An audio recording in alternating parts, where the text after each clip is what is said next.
I think this is a good tip that nobody ever told you. Just for some of you who are here listening to this video. I see some of those 특징들이 보이기 시작했어요. Uniqueness of Korean. Also, I thought about some of the things that I try a lot to keep my English fluency going. Like all of you who are learning second language or third language, I have to put a lot of effort to keep going. And I think this would apply to any language learning. So I'm gonna share all that for this video. I think first and foremost, you should think about the purpose of learning Korean language. Learn Korean as a hobby and you don't put any time limit to it, then I think it's okay as long as you have interest. 호기심만 있다면 이건 괜찮은데, for those of you who are planning to work in Korea, who are trying to get TOEIC test, or maybe about to get married to Korean and you just want to adjust to Korean life as fast as possible, all of you might have different purpose. And to those different purpose, you need to have specific strategy to get the best result in fast limited of time. 그래서 목적을 먼저 한번 생각해 보시는 것도 굉장히 중요하다고 봅니다. 두 번째로는 한글을 어서 시작을 하시기 바랍니다. Start learning Hangul, which is the Korean alphabet, as I teach through the online content. Initially, I wrote the sound in alphabet, like romanization form. Unfortunately, it doesn't fully and clearly represent Korean sound. Like for example, O, it's written as E-O. Of course, this is confusing. Is it E-O or E-O? As a native Korean, it's just so freaking confusing. At some point, I've decided to not put the alphabet sound. And I know that this can be super hard for 완전한 beginners, but it's better to encourage you guys to learn Hangul. I think one of the characteristics of Korean is that we have layers of honorific expressions. Like for example, if you want to say 밥 먹었어? Did you have meal? Did you eat? But we just say 밥 here. There are so many ways to say this to your friends. 밥 먹었어? 밥 먹었어? 밥 드셨어요? 식사하셨어요? 진지 잡수셨어요? Now these are the layers, level of honorific expressions that Koreans use quite often in our daily lives. So you have to know that, Koreans have a lot of honorific expression. My advice is that you stick with one general honorific expression.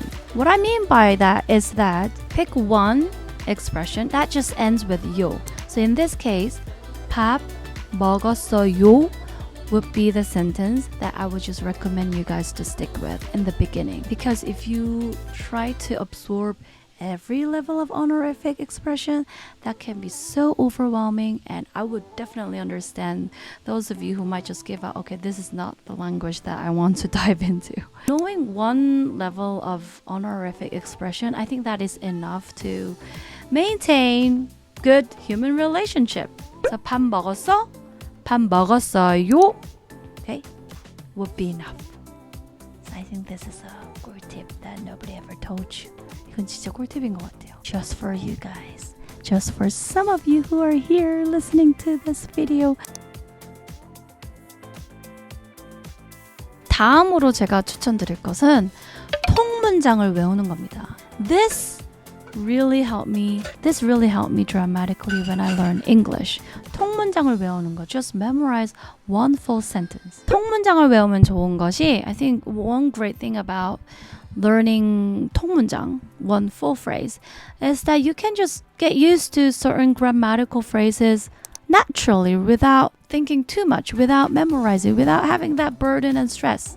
Of course, it's essential to learn grammar. Unless you're like 3-year-old, our brains are already like, we're not that fresh enough to get a new language right away like babies do. Memorizing full sentences is such an efficient way to fully master grammatical structures and also those idioms and pronunciation.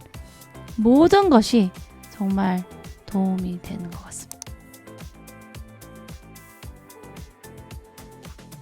그 외에는 aside from that, for my own experience, 진짜 이 언어는 마라톤인 것 같아요. It's a marathon. It doesn't end in short time. If somebody ever tell you that you can be fluent in like 1 month or whatever, I think that is because language is something that you have to continuously put effort into. If you don't use it, 녹슬어요. It just degrades. Even me.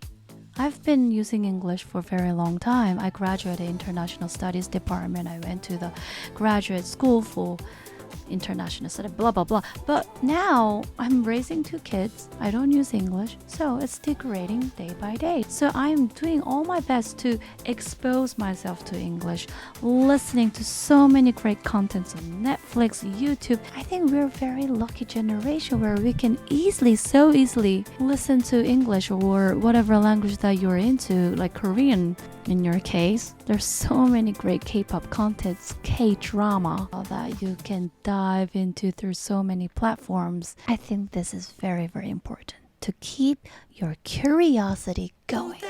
So this is the video for today, and I'll be back with more useful contents. If you have any questions about learning Korean language or Korean culture, leave a comment. I'm always listening. 그럼 여러분, 안녕.